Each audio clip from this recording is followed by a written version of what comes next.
Hello, David. Okay, it's 6:30, 1 or 2. I don't think we'll be here till 8:30, but maybe. It depends on how much you people have to say.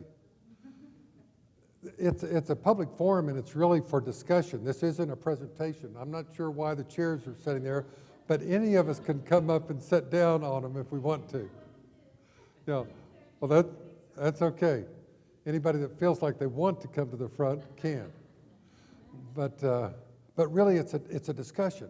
The best forum we'll have if everybody in this room speaks up and says something. I used to sit in meetings a lot of times where, for whatever reason, I was kind of the point person for the meeting, and maybe there's 10 people in the room, and we were trying to make a decision or to have a discussion about policy. That's what we're talking tonight, about policy. And but we needed commitments, we needed direction from people leaving the meeting. And at some point I would ask, okay, is everybody on board with this direction? And that's the response I would get. And I'd silence, and we'd have to say, hold it, is everybody on board? Well, then people would start verbally saying yes. So, and I'm not saying, we're not doing that tonight. We're not trying to, us as a group, come to some conclusion so that we all go out on the same agenda, because each of us here may have different thoughts about, what we think is the proper steps we want to take with regard to the subject. But the fact that you're here tells me, I don't know what it is about this issue, but something tells me you think it's important. At least that much we know, or you wouldn't be here. And you may think it's important because you think the subject's been distorted and you want to correct it so that there's not misinformation, or you think it's understated, and you actually think this report that got issued called A Myth of Progress, which, that's a thoughtful title, isn't it? A Myth of Progress. And I don't know if you, show of hands, how many have read this report? All the way through. Hey, I'm proud of you. When I read this report, from the first page to the last page, about 2 hours ago, sitting in a rocking chair in front of a restaurant. Those that restaurant that has those nice rocking chairs? And I will tell you what, I like Stephen, so I have a bias that I come into this because I like Stephen Koger, so I'm thinking I'm going to like his report. But really, I pride myself on reading things critically, regardless of who writes them. And I'm trying to always think to myself, where did they make a leap in logic that's not supported by fact? And at least if they do that, do they tell me that? Are they honest about what they're doing? Sometimes you have to make leaps in logic sometimes because you believe certain things. You draw certain conclusions. I was very impressed with this report. From page 1 to page end, I was very impressed with the willingness to yes, there's some, I can understand, and we may talk about it. There may be some of you that would think they overemphasized one point or they underemphasized something else, and let's have that conversation. And so in a way, I'm showing you my bias, because my bias is I just read it, but I read it, I believe, with a critical eye, and that is the way I read things. And I was impressed. I was impressed with the willingness to say, we think we've identified a problem, but we're not just screaming, the house is on fire, what do we do? No, they have all kinds of what do we do in here. And a person may like them or not, but they provide, hopefully, maybe what we're going to talk about. But all kinds of things. I like to come up with proposals, brainstorm, and that, to me, all the proposals, that's the result of brainstorming. Stephen and other people must have gotten together and had conversations. What can we do about an issue that we think is a problem and a concern? And you just pick apart those proposals and you think to yourself, hey, this one makes sense to me, but here's something that I think maybe they missed and maybe we can add to it. Or this is going in the wrong direction and it's identifying something that's not a problem that they're describing as a problem. Anyway, it's, it's give and take. So that's, I hope I haven't by sharing with you what my observations were, because like I say, I didn't know till I read it. Stephen asked me over a month ago, I think, if I would just facilitate the conversation. And that's really all I want to do tonight is just, will somebody, who has the microphone? Oh, there you are. Tell me your name again. Samantha. Samantha. I've talked to you on the telephone. Yeah.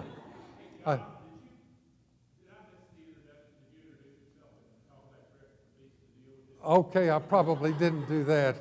But since I'm just facilitating the conversation, any one of you could come up here and do what I'm doing, because all I'm doing is, just kind of helping the conversation go along. But I've been an attorney since 1976.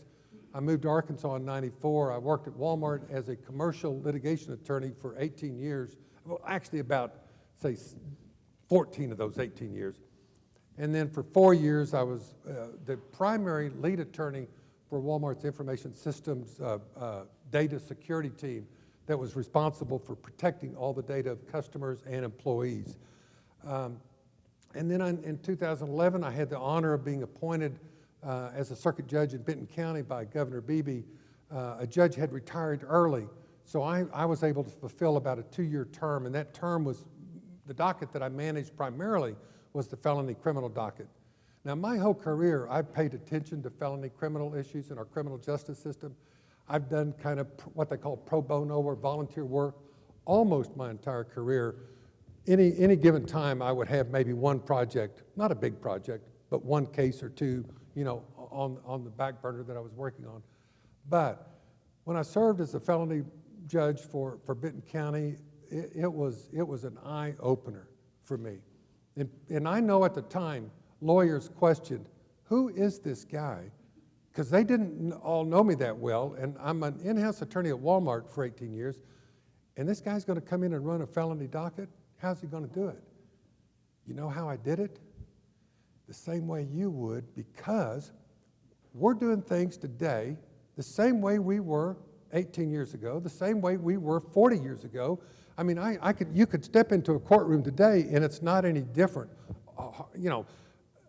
Take everything I say with a grain of salt. Of course, there's some differences, but I mean, basically, the process that we're following is very much the same. We order 30, 40, 50 people to show up at court at 9:30, just like everybody's here, and now we call you one at a time, and we have you come up, and maybe you're there for 3 minutes, and you leave. Now, you've taken off work, and you didn't know how long you were going to be at the courthouse, but you had to take off work. The lady in the back, she didn't get to be called first. She might be the last one to be called, and guess what? That's after lunch. So maybe we call her up at 3 o'clock, and her visit to the court, to standing in front of the judge, is 5 minutes as well. I mean, we just did a lot of things, which is we pass things along. People come to court, there's conversation, and then you have a new court date, come back again. And then they come back again, and then you have another court date, come back again. And people wonder, why is all this time being expended on that? I saw what I considered to be a lot of really, I'll just share one story. I was one of the folks that was involved in helping to form a group called Jimmy, the Judicial Equality for Mental Illness. There's people in here that were, David Williams, one of them, that were bigger participants and movers in that than I was, but I was certainly involved back there at the very beginning of the group. And I'll just share one story with you. I mean, I hadn't been a judge very long, and one person appeared in front of me who was in psychological distress, and I signed an order saying, this person needs to go to the state hospital to be evaluated as to whether they're competent or not. And this was like in July. I got appointed in June. This was in July. And then I have a docket, and I go on and I'm doing my work. And in January of the following year, my clerk brings an order with this person's name on it, and they're wanting me to sign this order committing this person to the state hospital. Well, I paid attention to my docket, and I knew that this person had not been in my courtroom that day. So I said, why am I being asked to sign this order? Well, Judge, the hospital won't admit somebody if the order's older than 6 months. I said, what do you mean they won't admit? Where is this person? She's still in the Benton County Jail. Where has she been for the last 6 months? In the Benton County Jail. And at that time, I called the prosecutor and the sheriff's office to come to my office and the public defender, and I wanted to know, has this woman been seen by a mental health professional during the 6 months? And the answer was no. Has she even been given medication for her mental instability? No, she's been tied down in a chair at multiple times. Not all the time, because sometimes she, would calm down. But when she was in a frantic stage, they had to tie her down, literally tie her down, and then like every 5 minutes or 7 minutes go by and look in a glass window to make sure that she's still alive, but she's confined. That's all they had. Not a single cell today in the Benton County Jail is architecturally designed for a mental health patient that's in severe distress. I know that's not what we're talking about today, but folks, that's just one example that just, I became focused on our criminal justice system, and I see so many things, and so anytime I can do anything to just be part of a group like this to say, hey, can we do something to make our city, our community better when it comes to the interaction between law enforcement and our citizens. A myth of progress, marijuana, racial discrimination, and injustice in Fayetteville. So let's just throw it up well, first, Hershey, does that satisfy the introduction? Okay. And then, I guess I will say, since I left the bench in December of 12, what have I done since then? I'm a mediator, so I get hired by attorneys and their clients to help them settle lawsuits. I did a mediation yesterday. I have a mediation coming up next week. Family law cases, commercial cases, personal injury case, it doesn't matter what it is. I do that for a living under a business name called Comstock Conflict Resolution Services. And my wife will tell you, I do less and less of that, because what I do more and more of is just criminal justice pro bono work. And particularly I like to represent individuals that somehow get introduced to me that have meritorious issues and can't afford an attorney. And gosh, we talk about the public defender's office, and maybe they're part of this issue in this case too, maybe that we might be talking about, but public defenders are just so horribly overstretched because we don't provide the funding that they need to have adequate attorneys. So, you hear people sometimes complain about public defenders. Most of the time, it's not that they're not good lawyers. It's they've only got so much time they can spend on a person's case because they're overloaded. Anyway, so that's what I do. Mediation, criminal justice, volunteer work, and I'm trying to think. I think that's about it. And it keeps me busy. Okay, who would like to? My name is John Comstock, and that's spelled Jon, no H. Thank you, David. For the folks who haven't read the report, could maybe we get just a thumbnail from Stephen, like the press conference kind of? Yeah, I like that. Stephen, would you give us kind of a thumbnail? Greetings, everybody. Thank y'all for coming tonight. I expect that there are people here that do not like me or the report, and I'm thankful that you came. I want to have everybody here and hear everybody's thoughts. The report was born 3 years ago when I met with a city prosecutor who said, Stephen, this is happening, and you need to look into it.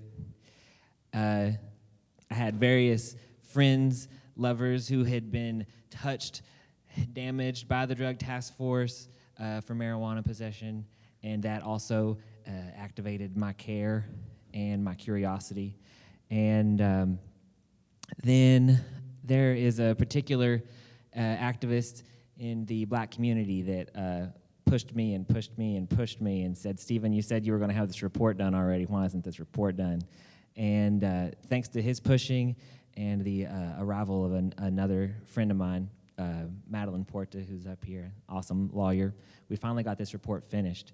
We show that about 47% of the Drug Task Force arrests are of black people in a city that's just about 6%, 7% black. Misdemeanors and felonies when it's not members of the Drug Task Force also are severely disproportionate. The thing that I cannot prove is that the LGBT community has been targeted by the Drug Task Force. I should stand back and say the Drug Task Force is comprised of various law enforcement agencies in the 4th Judicial District. Fayetteville, Springdale, Lincoln, Pea Ridge, but we're just looking at those Fayetteville officers for the purposes of this report. What else should I say? It's common practice when one is caught by the drug task force to say, turn on 2 or 3 of your friends or we're going to send you away for longer. And when I met with Chief Tabor and Mayor Jordan and Kit Williams a couple or 3 months ago, I mentioned how troubling that is, especially for LGBT people that maybe don't have their family anymore because maybe they've been expelled from their family. And he said, well, Stephen, we don't pressure them. And Kit Williams laughed out loud and said, you don't think prison is pressure? And so I knew then that we're not agreeing on everything. I really appreciate Chief Tabor and all that he does to help people, but there are certain things that he could do better. I mean, there's certain things I could do better, right? We can all do better. And he's been super gracious and super patient with me and all of my emails and phone calls, and I want to give him public gratitude for that. So I need to say that. Is that a sufficient thumbnail?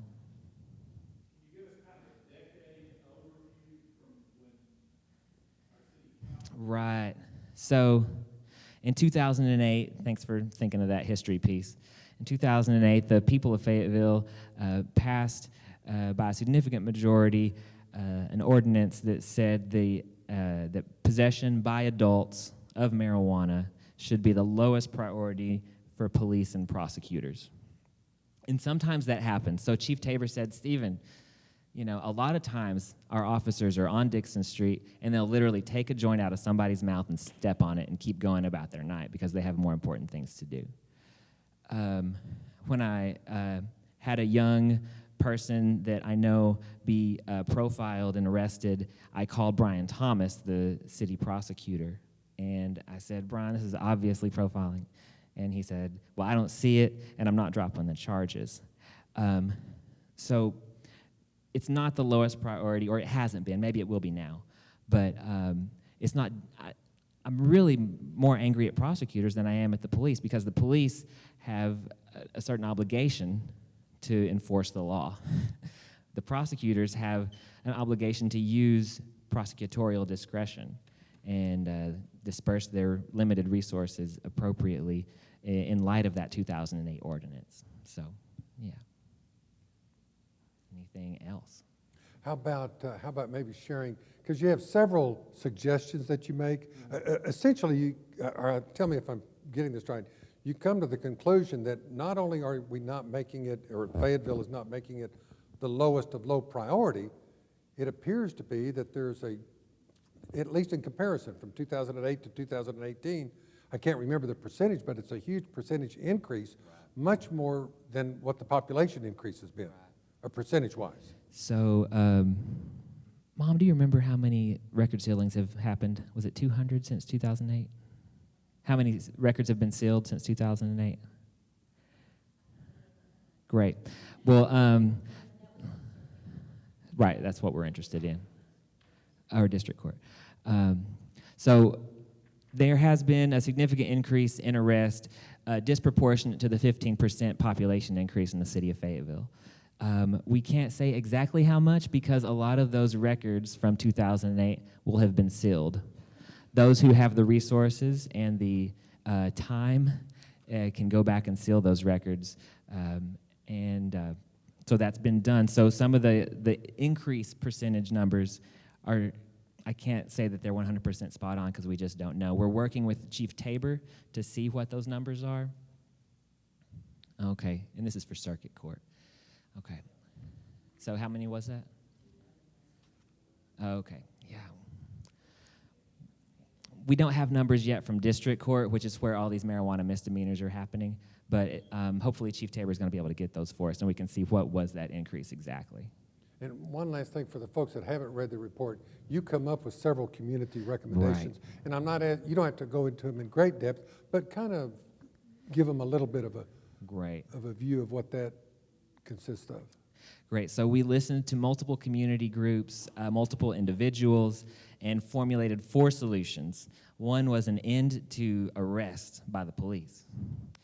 One was an end to prosecution by the prosecutors. One was an end to Fayetteville's participation in the drug task force, given their troubling numbers and their troubling practices, their modus operandi. The fourth was the implementation, the institution of some sort of advisory council, which at the moment, nothing like it exists. So there's the Civil Service Commission, which is in charge of sort of overseeing punishment and promotion for individual officers. There is a police chief's sort of advisory council that meets infrequently. But we're talking about something whose sole responsibility it is to ensure equitable policing. So there's a speed trap over here in Southeast Fayetteville next to Chad's Barber Shop. And, you know, for about 4 years, I've been emailing occasionally Chief Tabor and the city council saying, this is problematic. This is problematic because it's the most economically disadvantaged part of town. And, you know, it'll stop for a while and then it'll start again. And we're reading one by one, actually just finished reading the police reports for every single arrest when the only charge in the arrest was simple possession of marijuana. They didn't even have a pipe. There was no failure to appear, lingering, or anything like that. And one of the first ones we saw was this person was going 27 miles an hour in the 25-mile-per-hour zone in Southeast Fayetteville, and they were pulled over and arrested for simple possession. And so we're looking not just at the possession of marijuana, but we're also, with this council, thinking more broadly about what could Fayetteville do to ensure equitable policing. There's never going to be a police car sitting in Wilson Park waiting to catch people going, 27. So anyway, yeah. I think you've covered your comments. Good. All right. Well, how about this? What is there somebody in our group that would like to just engage, maybe start the conversation? Maybe you hate everything I just said. It's perfectly great. And let me say this, by the way. I didn't mean to suggest that I necessarily agree with every conclusion that he draws, because as he mentioned, I did notice on the LGBTQ discussion, there was certainly a belief on Stephen's part in a sense that this is what's happening, but there was not an absolute tie-in that said, hey, here's where you connect the dots. Where the report is unequivocal, though, is the fact that this does not seem to be the lowest priority of law enforcement in a department where a city said several years ago, that's what we want it to be. You know why we're able to have medical marijuana and recreational marijuana in states when the federal government still says it's a violation of federal law? Have you ever wondered, how can that be? It's because the Congress, in their budget process routinely, puts like a one-sentence, one-liner that says, Department of Justice, you can't spend any of the money we gave you on medical marijuana enforcement unless somebody's violating the state law.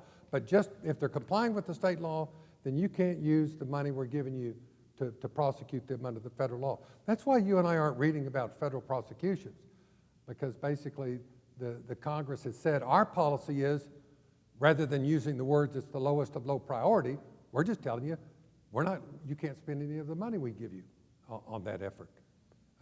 And that's how they accomplish that. If you're wondering, how does that happen that we're not seeing federal prosecutions for possession of a drug that is still a Schedule I drug according to the federal criminal law? Okay, anybody? Madeline. Thanks. Hi. And maybe introduce yourself just a little bit. So Sure. I'm Madeline. I'm a volunteer with the Arkansas Justice Collective, amongst other things. What I also wanted to say is that there's certain things that are, maybe disputed or questionable or up for conversation. But one thing that's undisputed as well, in addition to what you just said, is the racial profiling and the racial disparity in these arrests for marijuana.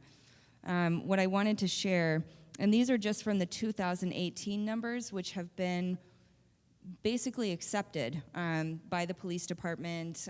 These numbers are accurate. There's not enough time to have sealed these records.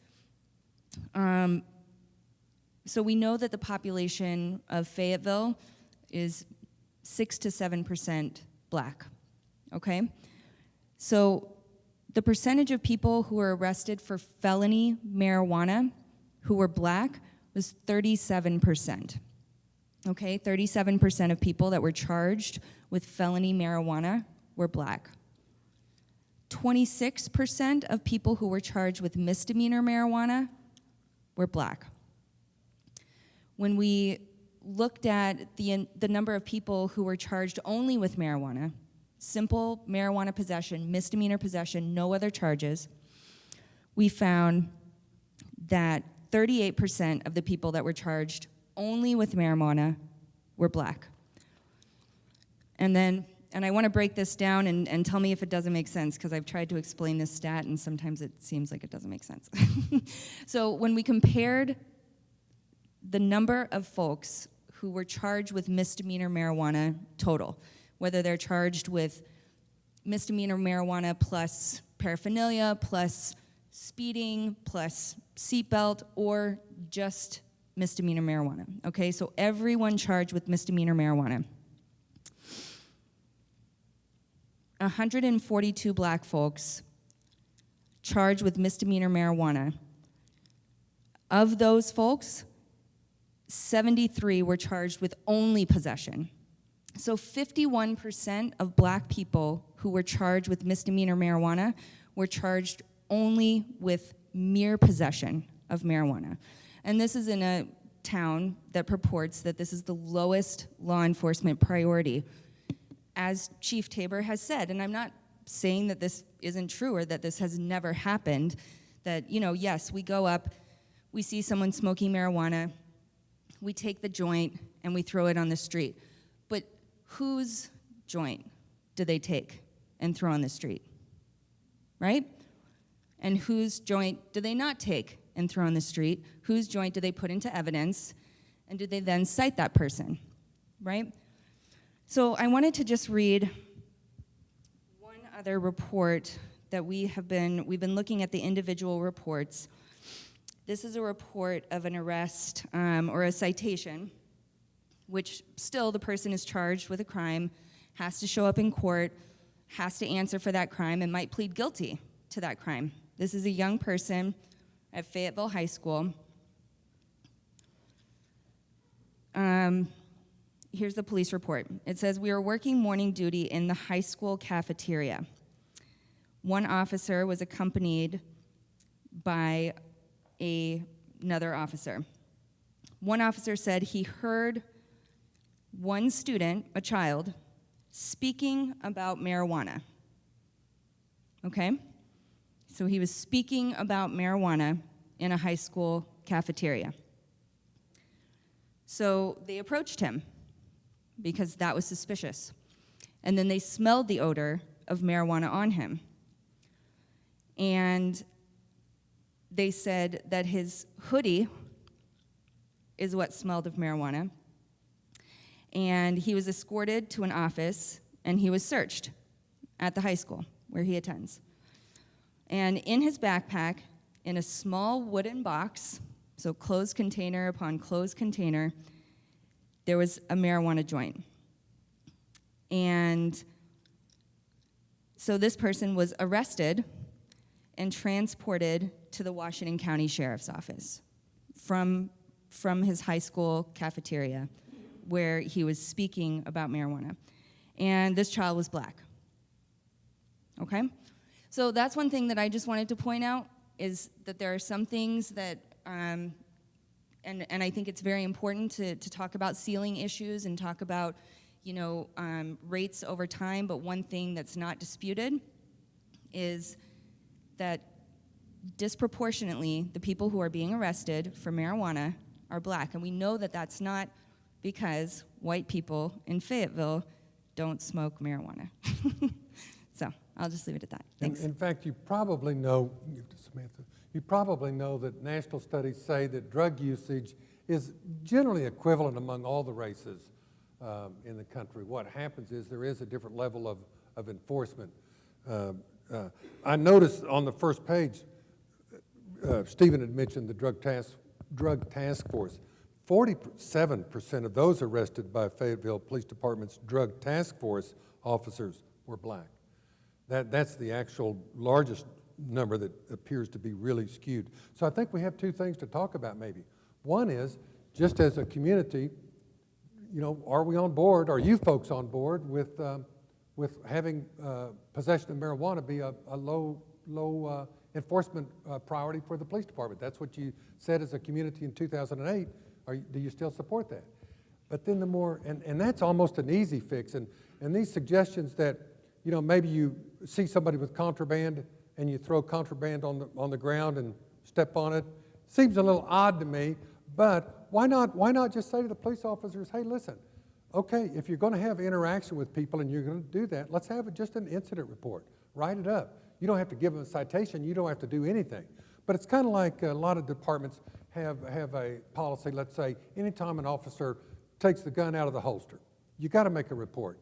Nobody's in trouble. Nobody got arrested maybe. No complaint's been filed.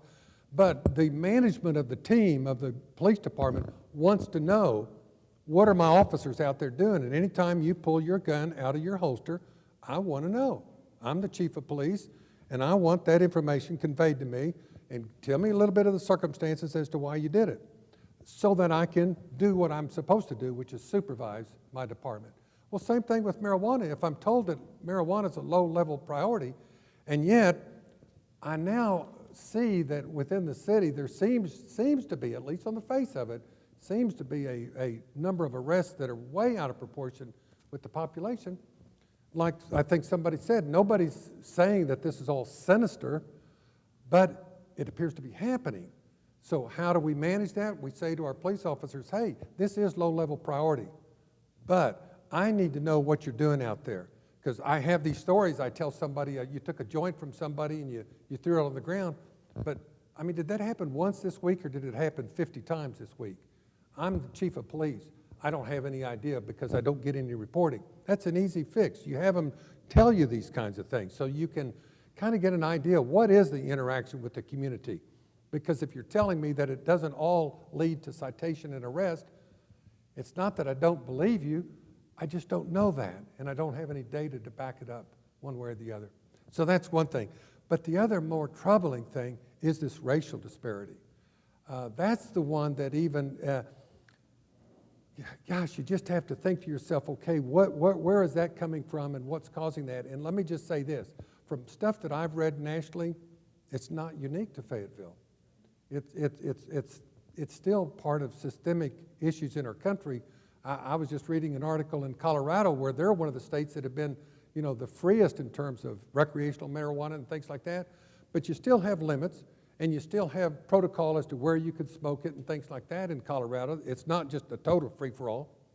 But guess what? People are still getting arrested, and there is a real clear, at least articles that I've read suggest, there's a real clear racial disparity that's coming out in Colorado. And they've seen it, they know it, and they're trying to grapple with it.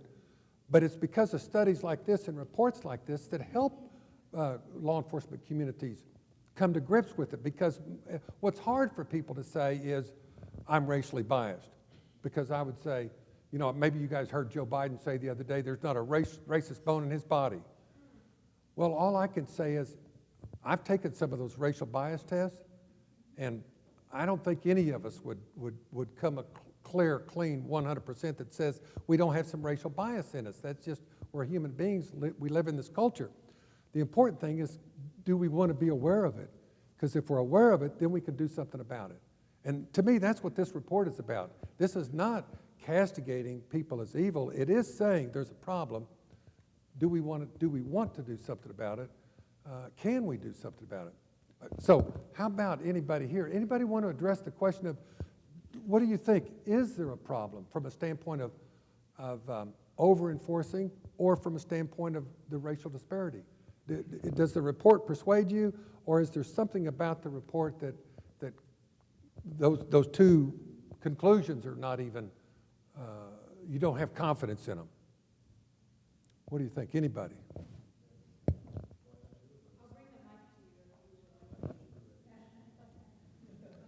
You want the mic? Yeah, take him the mic.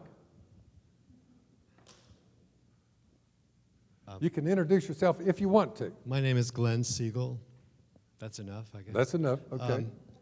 I'm white. Where'd you go to high school? What? No, I'm kidding you. I mean, I think you were starting to get at what's on my mind now, which is, although the focus of this report was about marijuana arrest, apparently I did not read it. If that were to diminish in terms of arrests, it would just pop up in another place because the essence of racism is not being addressed. And so I'm not against diminishing arrests for marijuana, but it doesn't solve racism. And that is a very challenging issue for all of us because it requires us to all look internally about the way we've been embedded into a culture that was built on slavery and stolen land. And without really facing what that means for who we are and having dialogue that accepts that and the reality of that, we won't make much progress by just focusing on the externals of diminishing arrests for marijuana misdemeanor or going 27 miles per hour over the speed limit. It will just keep popping up.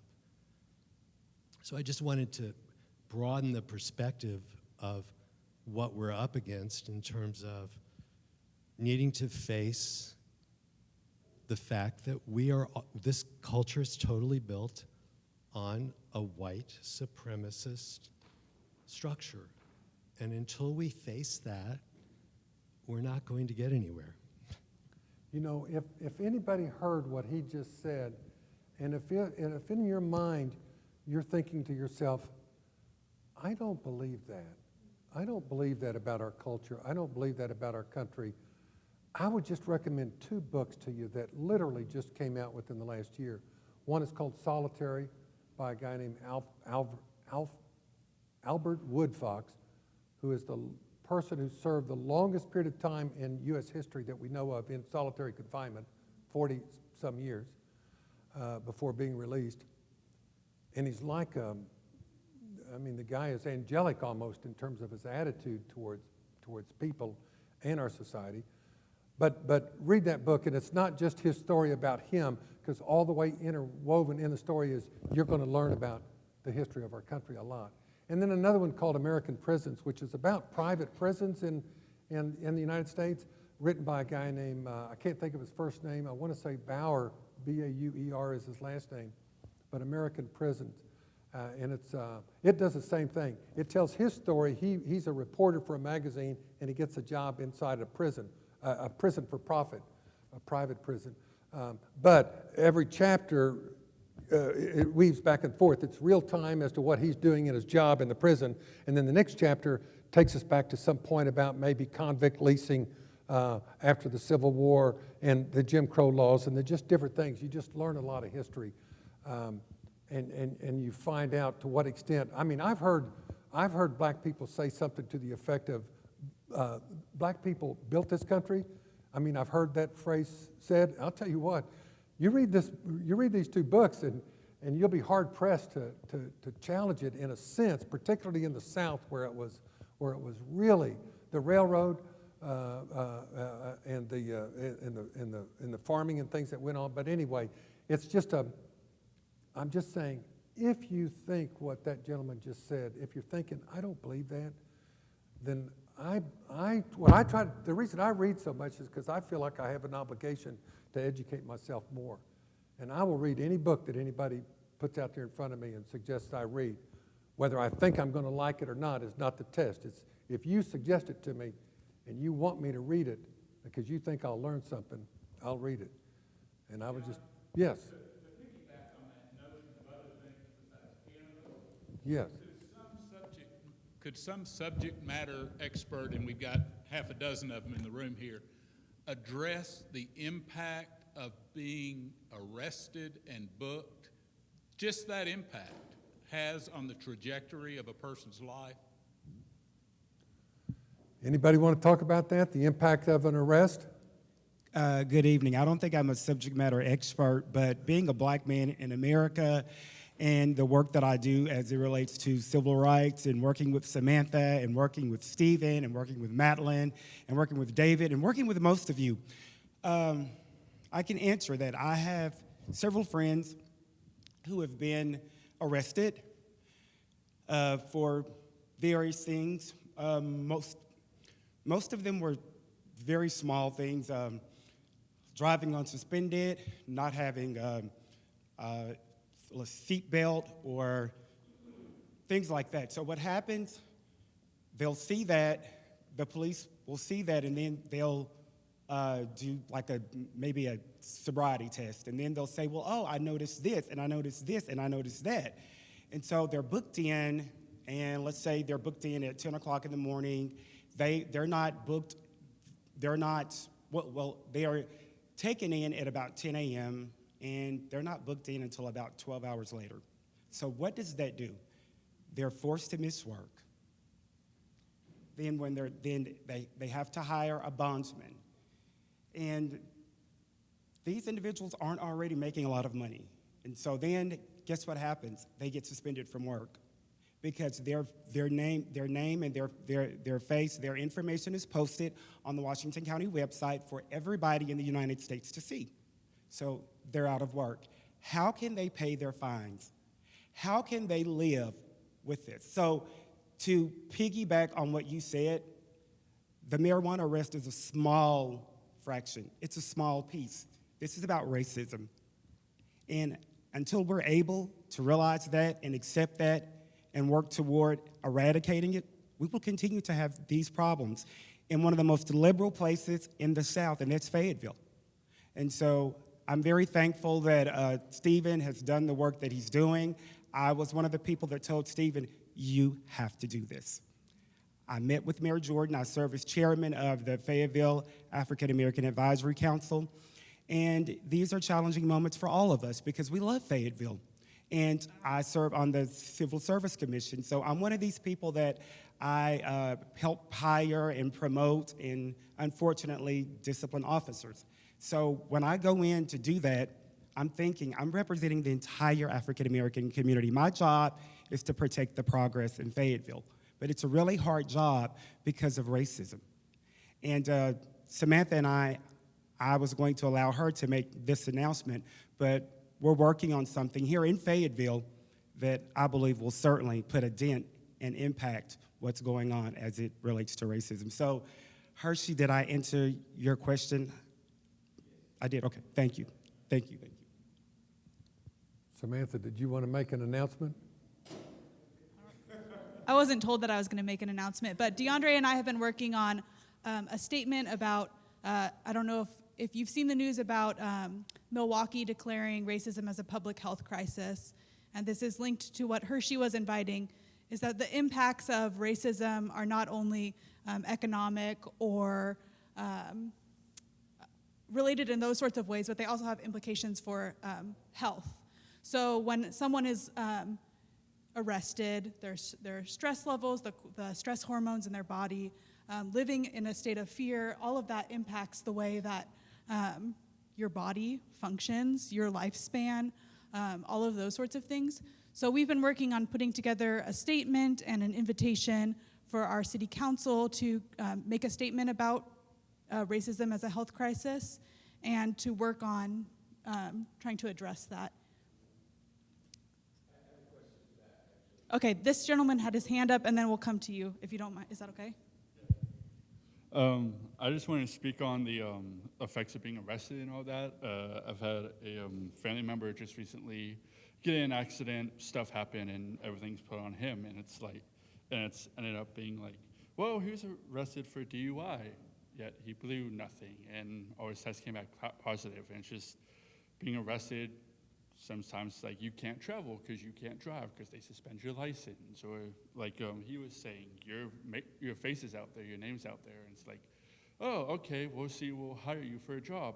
Oh, you have an arrest. We're not hiring you because you've been arrested. And you're out financially because it's been, like, a year now. And it's like, we're still paying lawyers and stuff. So just being arrested is not really hurts people financially. And it's like, you can't just arrest someone and be like, oh, okay, we'll see you in 5 months. Like, no, just You know, for those of us who have never had those experiences and those obstacles, it's just, we have enough obstacles in our life. We can't even imagine what it would be like to have all these kinds of things.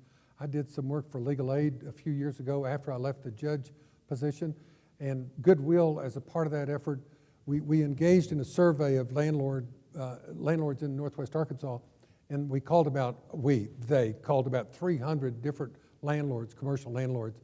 And we said, we did it intentionally. We knew we would get a lot of no's, but we weren't prepared for how many. And we wanted to know, what's the answer to this question? Listen, we're an advocacy group for people coming out of prison, but they're doing good with their life right now. Would you consider them as a candidate, as a tenant in your space? No. And the no came back out of 300 times, about 292 times no. Without knowing what the crime was or how long ago it was or any circumstances or whatever, just no.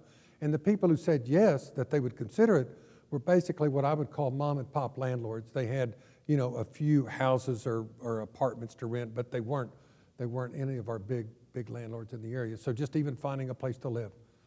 Sir.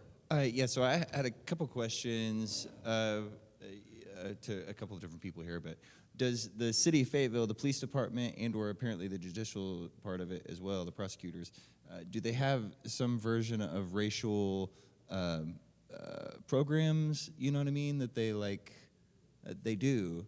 Are they worth a shit? Okay, you don't know.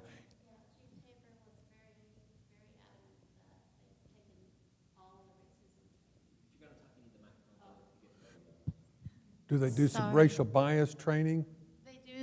They do, and we had a preliminary meeting with the chief, and he was pretty adamant that they have done all the training. I don't know what the training is. We need to look at the training. This advisory committee would need to look at the training, I think, because it's not working. Yeah. And my other question was Milwaukee doing their, was it a health crisis? Yeah, okay, racism as a public health crisis. Are they doing that to free up money? You know what I mean? It puts it into different categories so that they can do more things about it? They have several statements, so they make a statement and then they say, we are going to direct funding towards this. We're going to assess what we're doing and what our city is actually doing to see how racism shows up in that. So they have several different things that they're going to do within that. I don't know if anyone else, I should say that there's a group of us that are working on it, not just me. And so if other people want to chime in who know more about, I'm looking at David, about specifically what Milwaukee said, I would invite that. There probably isn't anything in our life that affects our happiness, you know, quotient, other than self-esteem. I mean, gosh, if I feel good about myself, then almost anything that happens to me and around me is like water off a duck's back, you know, if I feel good about myself. What I've always read a lot about racism is something that really causes people to have lower self-esteem. Because the message constantly is somebody is less than somebody else. I did a mediation just within the last week where two people were present. Now this wasn't a racial issue, but it was a self-esteem issue. And one person was intimidated by the force and the power of the other person and the control.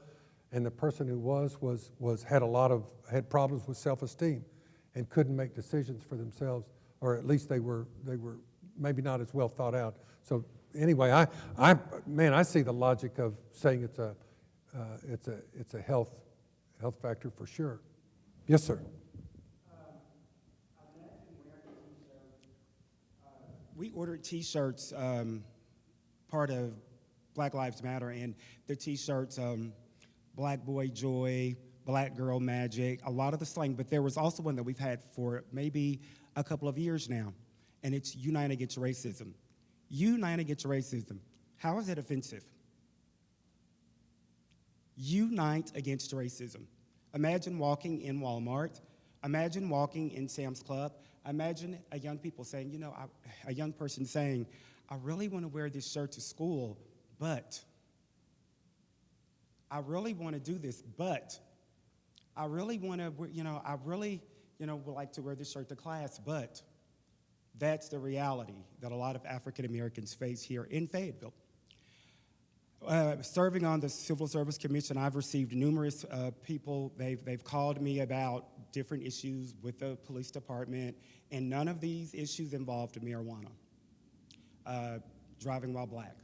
I didn't do anything. I was just doing this. I was just doing that. And I'm wondering to myself, I'm thinking it can't be because of race. But when I keep hearing something over and over and over and over again, I'm inclined to believe that it is so. So we will be reaching out.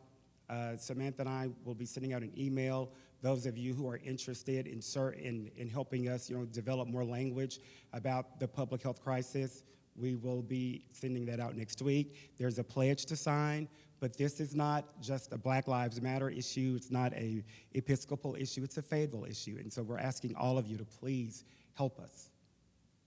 I wish we had him in Benton County. That's where I live. Yes, David? Yeah, hands off. Yes, sir. So my name is Luther, and I've lived here about 6 years now, and I've got stopped or in encounters with police 3 times since I've been here. The first time, I have no idea, and I have no idea why they stopped me. I was coming home from work. I worked at a nursing home down off Mission, and the cop stopped me. I was riding my bicycle, black, and I had a hoodie because it was kind of cold, so I think I'm gonna wear a hoodie, And the cop stopped me and he asked me several questions. He said, how many weapons do you have? How many drugs do you have? And so all the questions were pointed that I was guilty already, And I said no to all the questions, but I was still there for an hour in the cold, at 12 midnight at night. And, the only thing he could tell me was that, yeah, there's somebody to match your description, in this area. I don't think so, And so, when it comes to profiling, that was my first, interaction here in Fayetteville. I'm from New York City, so I saw it quite a bit even in New York City. But moving here, the second time, it was about 2 years ago. I had an event off Dixon. I drank a couple drinks, didn't drink for about 3 hours after that. Went to go home, and unbeknownst to me, but my taillight was out. Cop pulled me over, asked a series of questions.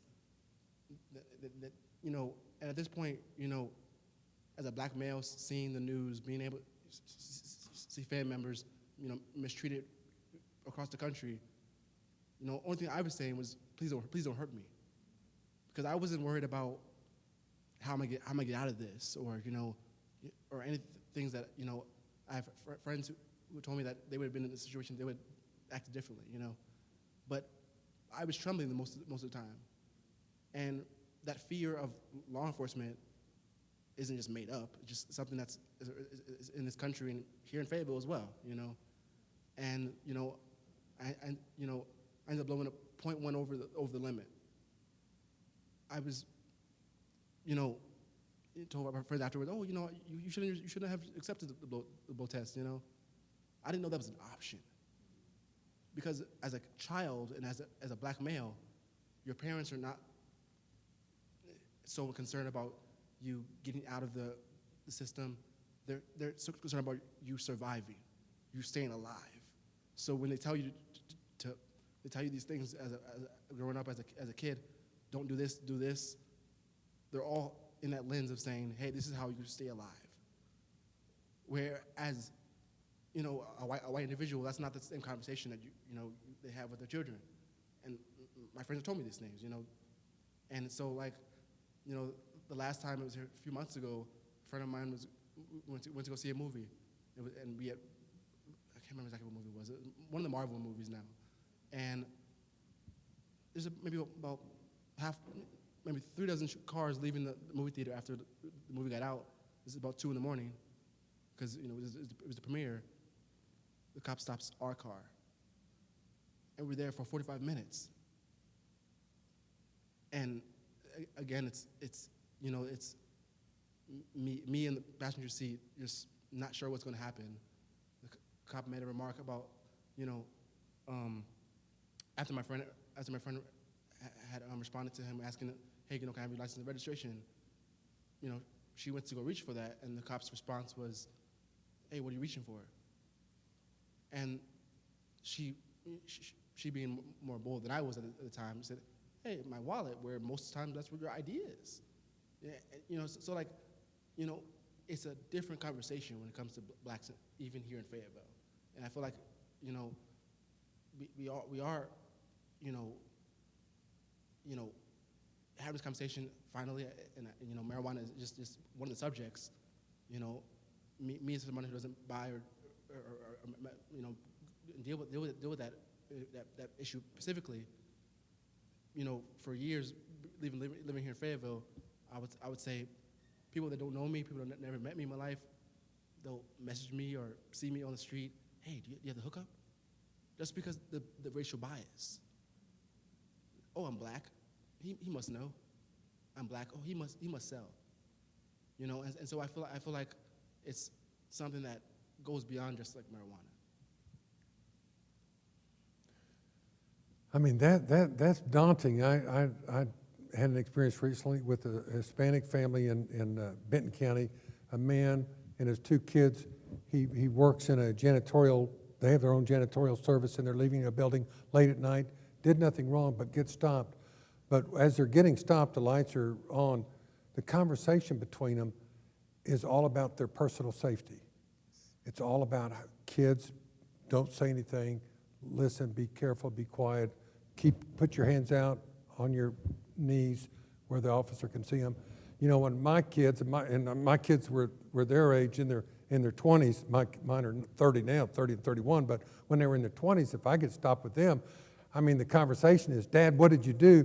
And are you going to talk your way out of it this time? Because that's my goal, is to talk my way out of it. Whatever the ticket's going to be, I'm going to have some explanation. I mean, I'm going to acknowledge what I was doing, but I'm thinking maybe I'm not going to get hoping I'm not going to get a ticket. And a lot of times I don't. A lot of times, I say a lot of times, I'm not stopped a lot, but I will say I've had my fair share of being stopped and waved on down the road. And not 45 minutes later, but 3 minutes later. Anyway, okay, somebody else. What does somebody think? Yes, Real sir. quickly, Stephen and I met, it was last year, I believe, and there's a case that Stephen worked on. And Stephen, I was wondering, I spoke to the young man. The young man is very dear to me. Stephen, is it possible to provide those in attendance tonight, that video?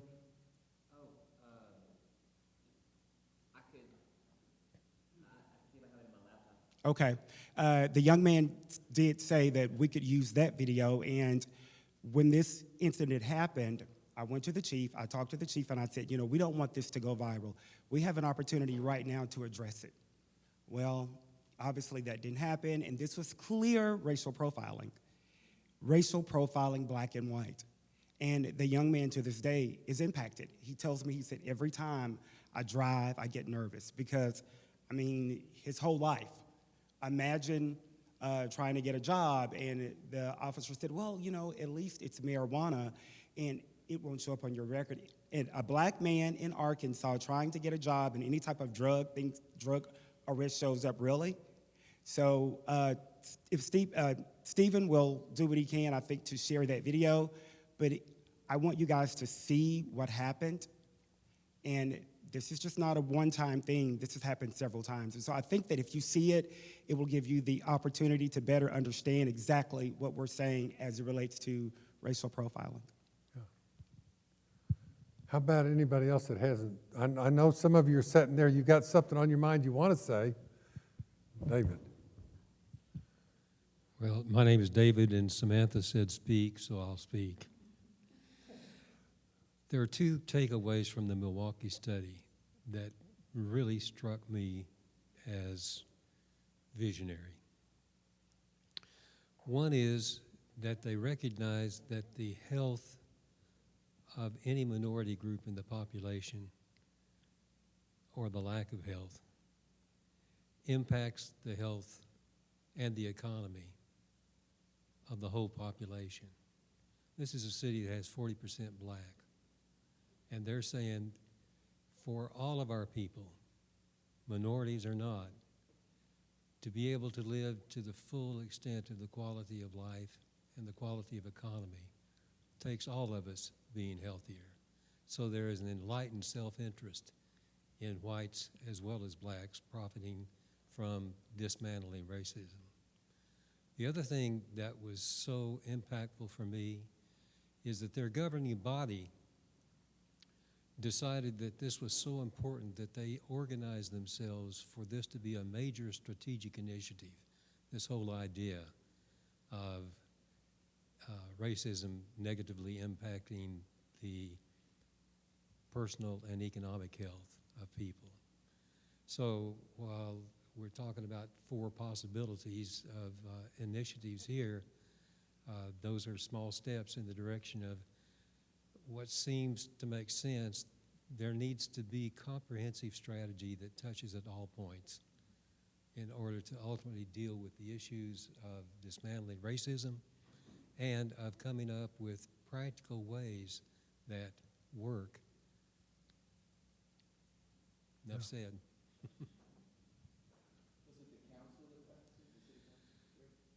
It's called, it's an interesting mix of city and county government at once, and I forget what they call themselves, but it functions like our city council does.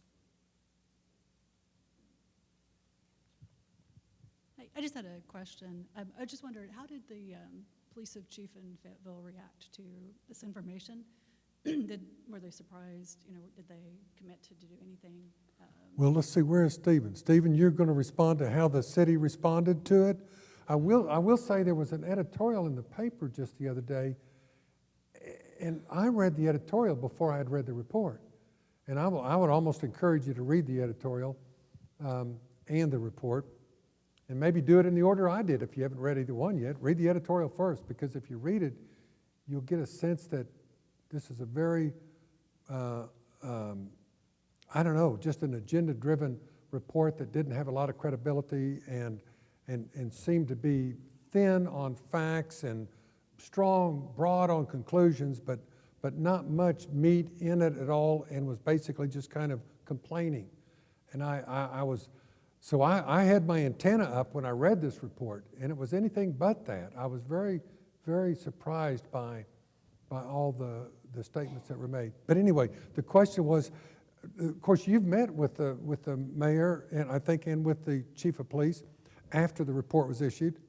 So what has been their reaction to it? Well, first of all, DeAndre, I don't have that video anymore on my laptop. I'm sorry. Okay, great. So initially, I was catching Mayor Jordan at farmers markets and saying, hey, look, this is a problem. And he's always, the joke is if you're cutting a watermelon, like Mayor Jordan is there. And it's the case. And anyway, so we had our meeting in April, and once again, everybody was like super kind and super respectful and super engaged, but not really willing to commit to any change in policy or practice. And then, 2 days before our press conference.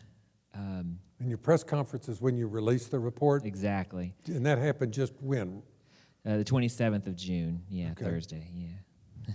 And just 2 days prior to that, a city attorney, Kit Williams, who's in charge of the city prosecutors, said, his hands are tied. He's not going to do anything differently until state law changes. Well, within 3 hours, he'd changed his mind after the press conference and said, there is things we can do. And he wrote this beautiful letter, you should actually read this letter because it's beautiful and so passionate about all the reasons why this is the right thing to do.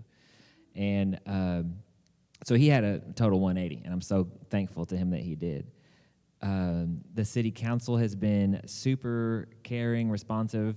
I see one city council member here tonight. Thank you, Kyle. So people are showing up. People are concerned. The one person who's been totally silent on this is the mayor. And when the day ahead of the press conference, the Arkansas Times put this out there that we were having a press conference, and there was an article, and it was being viral all over the Facebooks. And I checked out Mayor Jordan's Facebook page, and it was like adoptable dogs and really cute cats that needed adopting, and like some recyclable bags. And I was like, man, I hope you get in front of this. I hope you'll take ownership of this problem and say something and do something. And so really that's the only person we haven't heard from yet publicly. Privately, he says, yes, but this is a problem, we need to work on it. But I'm still waiting to... Has there been I noticed one of the recommendations you made was you wanted an advisory council to not only kind of shepherd what they're doing as it relates to marijuana, but even maybe other law enforcement issues. Have you had conversation with them about that? Is that anything that might come together?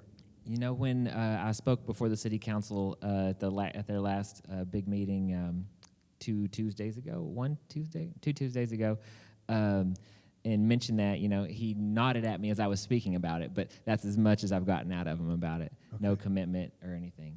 Yeah. Does that answer your question?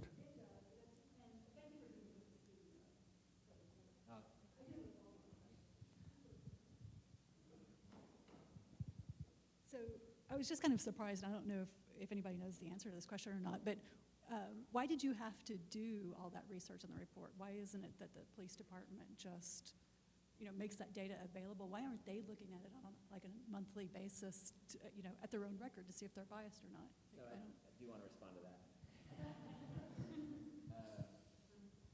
So someone made the point earlier that, you know, even if we were to have equitable marijuana arrests, that we would have inequitable other sort of interactions, state violence. And in the report, we do say the sort of sociological term is hydraulic displacement. So maybe we suddenly have a slightly I had never read that term before, hydraulic displacement. Right. So you I have thought one we were go talking down. about cars, but he's not. One goes down, right? But then suddenly we'll see like an awful increase in people who are allegedly obstructing governmental operations or whatever. And so the proposal for a council to track these equitable policing issues would include these broader things to make sure that there is no hydraulic displacement. Why is the city not doing this proactively? Because no one's making them do it. No one's showing up to city council meetings and saying, look, you have to do this, you should do this. And I encourage you to come to the city council meeting, which is 5:30 on Tuesday?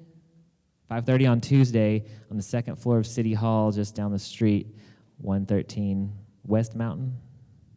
And anyway, would love to have y'all there to speak, share your perspectives, insights. When at the last city council meeting, a couple of people got up to speak, and one person said straight up, if more people from a certain group are being arrested for marijuana, it means they're using it more. So this is a perspective from a Fayetteville resident.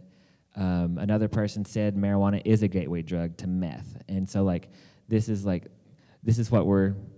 some of our neighbors, maybe some of y'all. And so we definitely need a plurality of voices on this coming Tuesday.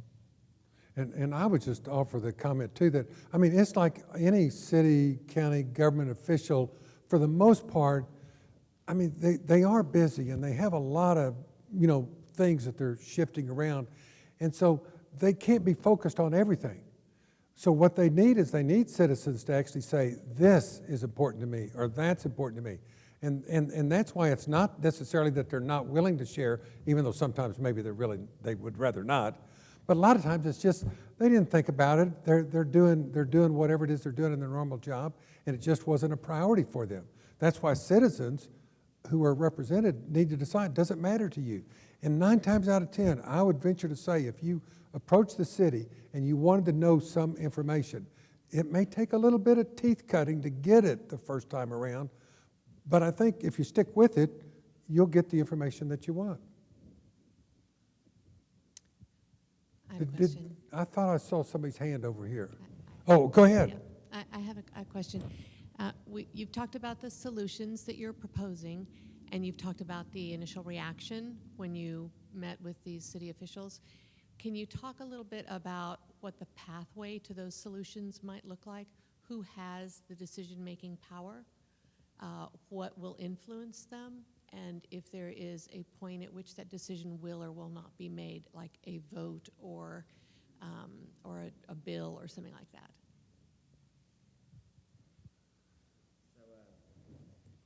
Here she comes.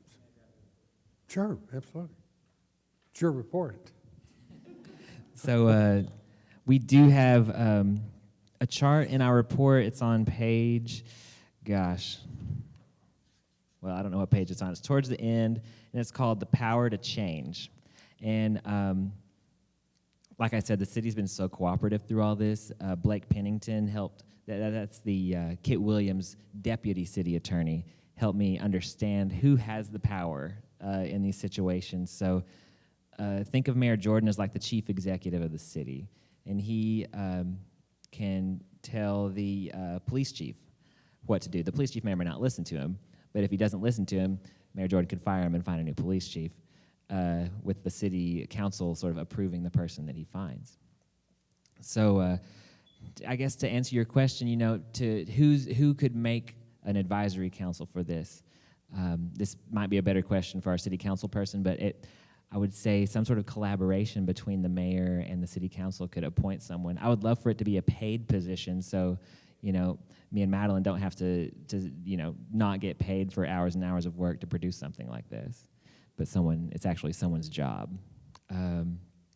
When it comes to, like, who has the power to change the drug task force, well, the Fayetteville Police Chief, Greg Tabor, is the chairman of the drug task force. So again, that's sort of his own purview, right? But I think Mayor Jordan has a lot of power in that situation. And then we really need to think about the city council.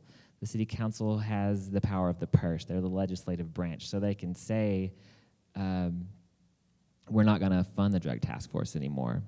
You know, I was visiting with one person on the city council, and they were saying, well, what if Fayetteville being a part of the drug task force actually makes it less bad? And so I've been looking into that, and like, what would that look like, and what do community members think? And I'd be curious to hear y'all's perspective. What do you think? You know, is that a strong argument for staying involved and like trying to have some sort of investment and control? What else?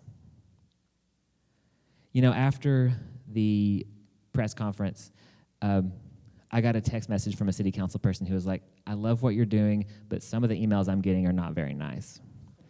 And so I went on Facebook Live, and I recorded a video saying, I'm so glad y'all are really involved. Kit Williams has already done a 180, and he's going to do some really great proposing of a new law or a change in the law, but be nice.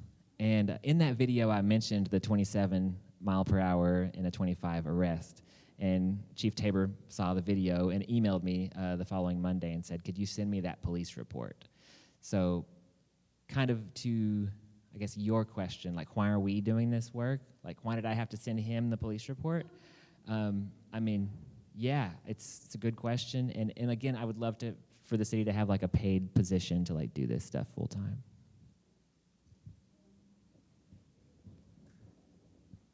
What is the drug task force supposed to do? What is their, I mean, aren't they supposed to like do what Russellville did, which was find the white supremacist meth labs and round them all up? I mean, they don't really go after marijuana, do they? I mean, why would you put a drug task force together to prosecute marijuana arrests? It doesn't even make sense. I mean, did the drug task force, they make a lot of marijuana arrests, don't they?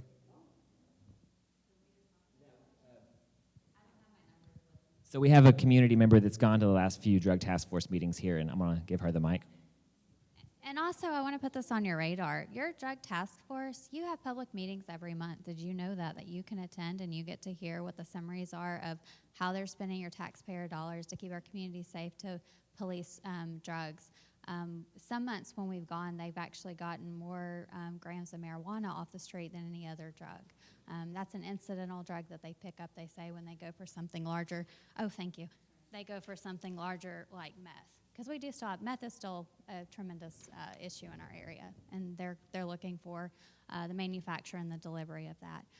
When we met with Sheriff Helder recently, and I asked him, because he also sits on the board of the drug task force, I said, you know, what is the purpose? Because I go back to some of the, you asked a really good question.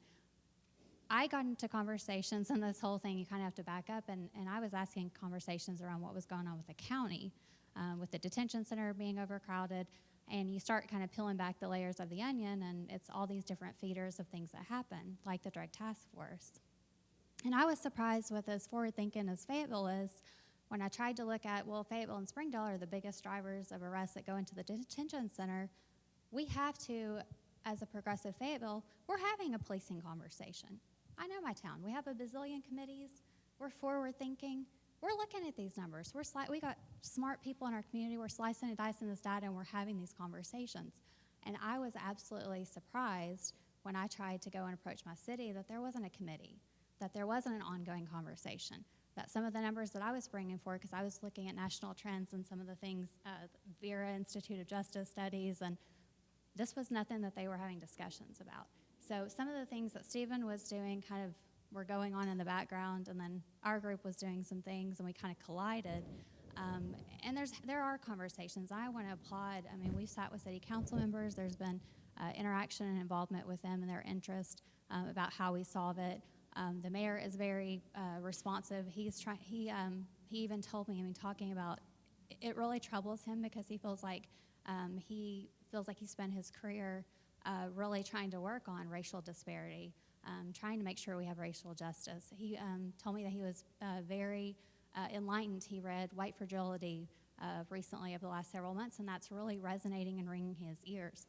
So I think the more of us that talk about how much we value Fayetteville, and we go forward and we actually say to our city council members, we say to our mayor, to our chief of police, I mean, these are good people. It's that whole impact versus intention that someone brought to my attention recently, is what are we really doing? We're really well-intentioned in our city, but are we doing the right things to actually make the impact? And so I would just urge everyone to reach out to those folks and just encourage them and say, I think Stephen has a great idea. There are things at like the county level that we're asking for, things like a criminal justice coordinating committee, because it needs to look at ongoing and solve these types of things. And most of these, they need someone that they work full time to do this work. They need to be a paid position. Myself and another lady who was sitting by me, Beth Coger, we're spending full-time hours to research a lot of this and to bring a lot of this data forward. It's a full-time job, and it's really hard to do when you don't make any money on it. So definitely maybe even pushing in our own city to say, is there a head count that we need to talk about? Is there someone that needs to kind of lead the charge on that to help the mayor? But I will tell you that they're incredibly receptive for sure. The conversations are starting to happen.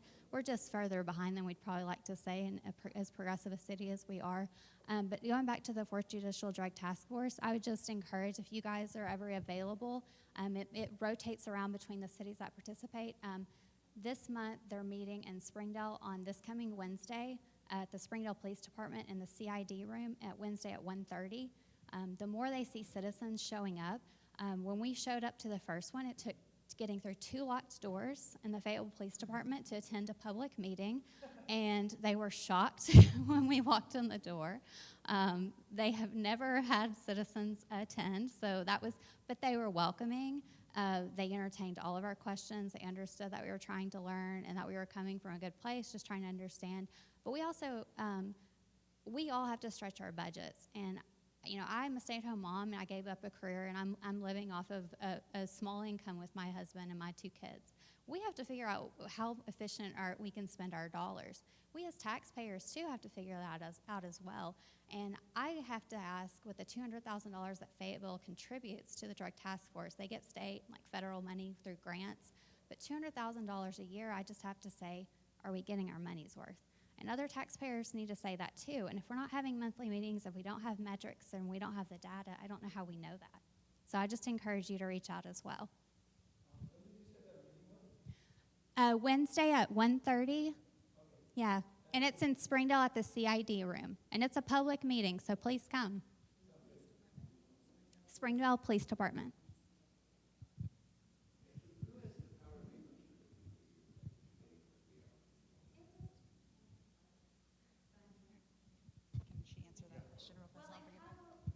Kyle's back there. I don't want to put you on the spot, but he might be able to talk about. They're formed differently. Like the Chiefs Advisory Council is just kind of, the chief was given different names within the community that could maybe come and be a part of that, but it meets very infrequently. They are supposed to meet, I think, once a quarter, and that doesn't tend to happen. It's just if they don't have an agenda, any committee in the city doesn't meet if they don't have an agenda. But we have, I don't know how many, Kyle can probably tell us, but there's an entire nominating committee process where you post for a committee, you have to go through kind of an interview process, and they sit down and they pick someone, and then they join that committee. So we have a pretty lengthy process usually for joining committees, but you also sometimes have informal. And right now there is a group of us that are going to start meeting ongoing with the mayor on some of these types of things, kind of as an informal advisory to him. But that doesn't mean that going forward there won't be a reason to do one through the committee process as well. I don't know if you have anything to add to that.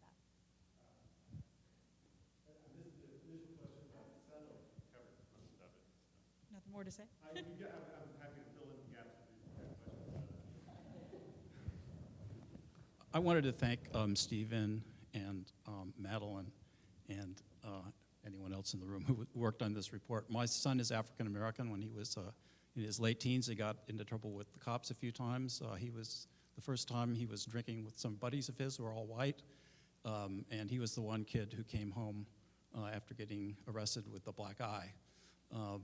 And subsequently he got arrested, 2 drug arrests, and I'm sure one time he was racially profiled, although it didn't seem like there was anything you could do about it. So finally the issue is being talked about. It's been going on probably forever here. So I really, it'd be really great if we can do something as a community to make things easier on, the young black men who are in our community, and they don't have to go through what my son did. And because he had white parents, he obviously, in middle class, he obviously made out a lot better than people who are financially less well off. My question is about other kinds of strategies that maybe other communities are using, and I wondered if you looked into those. And I was wondering about class action lawsuits having to do with racial profiling and how those tend to work out, because it's a nice progressive community, but sometimes pressure is a good thing to put on people.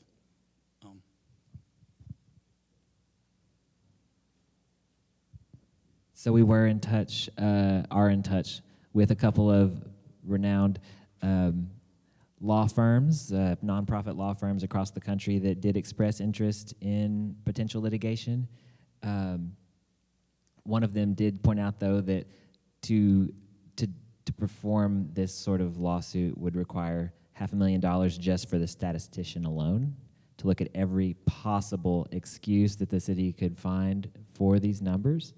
And so, if we have any millionaires in the room, great. But I'm hoping, of course, like you said, I'm hoping that our city will do better without that. But if not, then I think it does need to be the next step. Yeah, and I think that's something I'm really interested in. I'm interested in changing laws and committees, and I think that's all part of the conversation. But one thing I do want to just kind of say is that a lot of this stuff comes down to policy, practice, and discretion on the street and in the courtroom that the police and prosecutors already have. They have that discretion, and Chief Tabor has talked about that. And I don't doubt that they take joints and throw them on the ground and don't book people or cite people for them. I don't doubt that. But what I think is important is to recognize when that discretion is exercised, towards who is favored by the discretion, and to really focus on that in our conversations with the police and with the prosecutors, and really draw that to their attention, and draw to their attention that there are things that can be done literally this second to be changing this. So I wanted to encourage that too.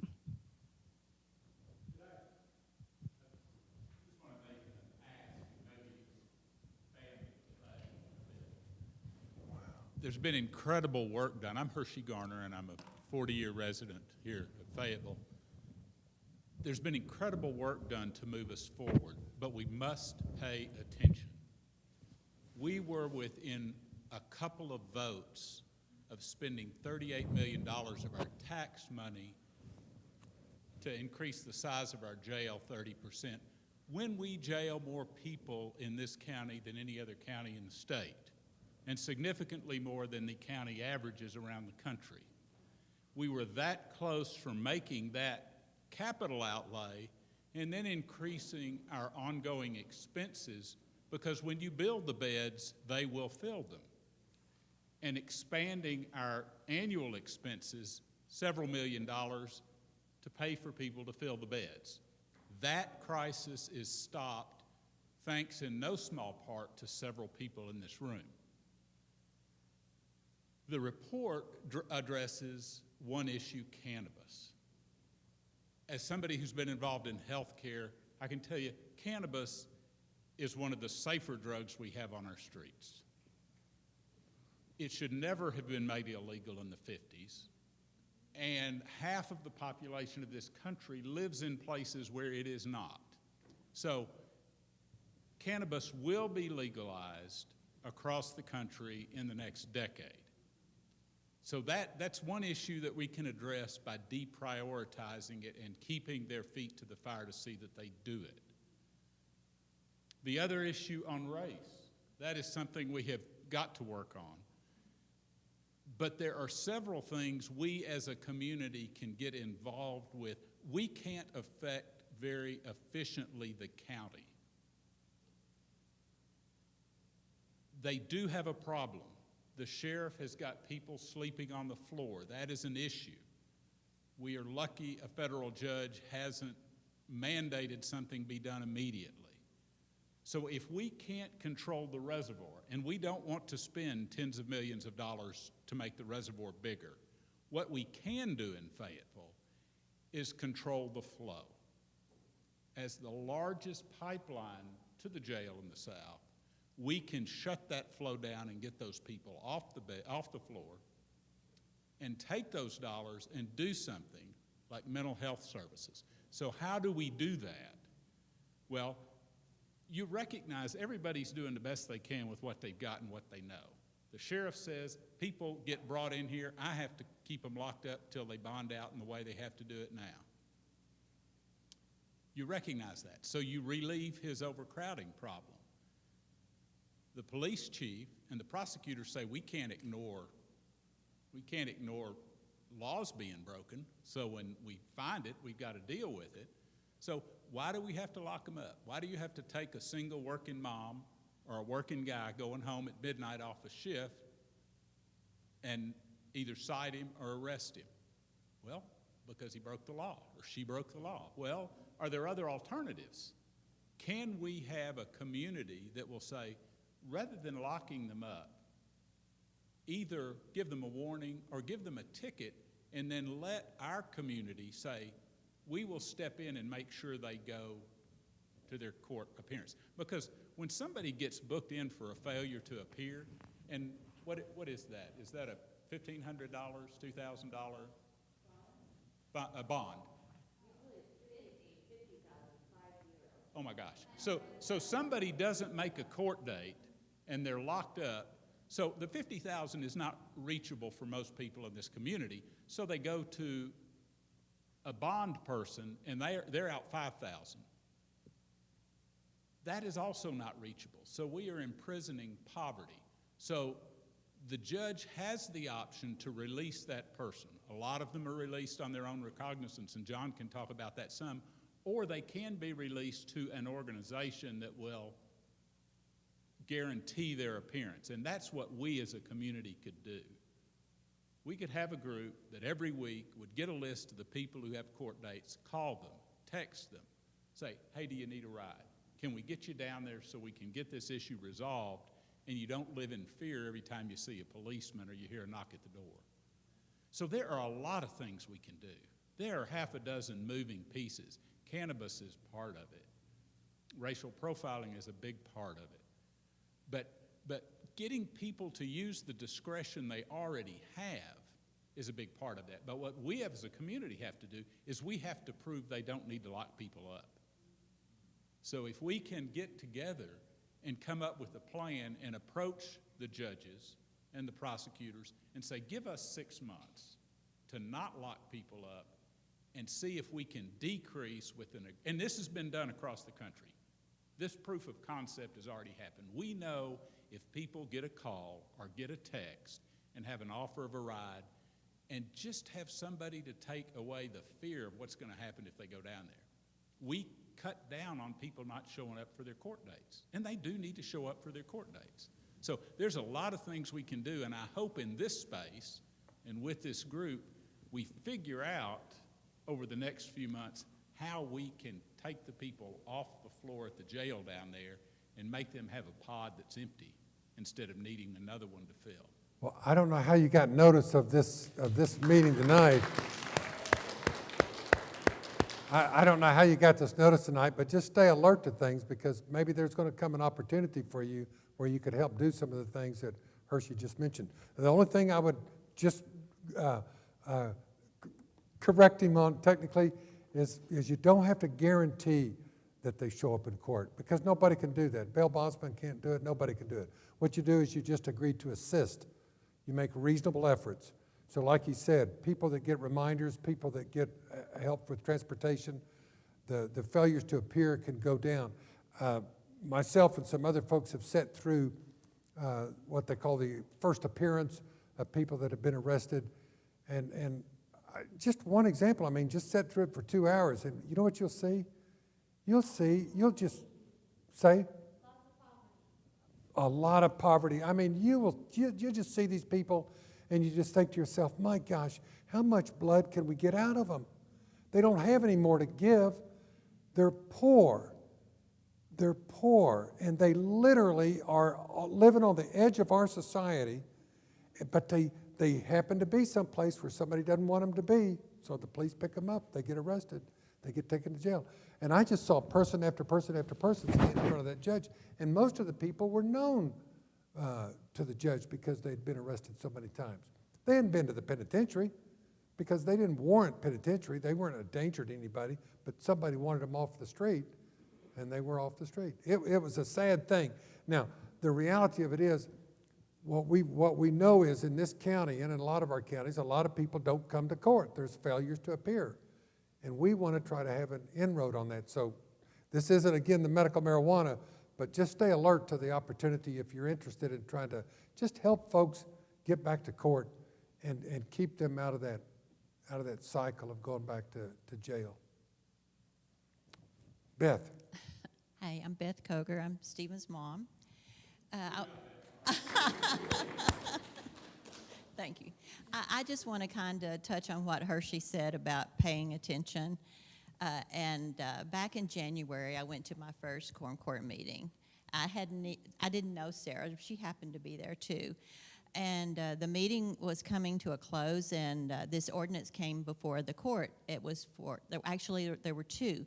There was one ordinance to have a special election for $38 million to build the jail. Right now we have a 710-bed jail, and they were going to increase it to 1,400.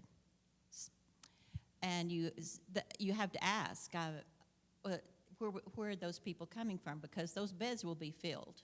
They're going to be coming from all over. We don't need that many beds. We don't even need the number of beds that we've got. That's more than we should have.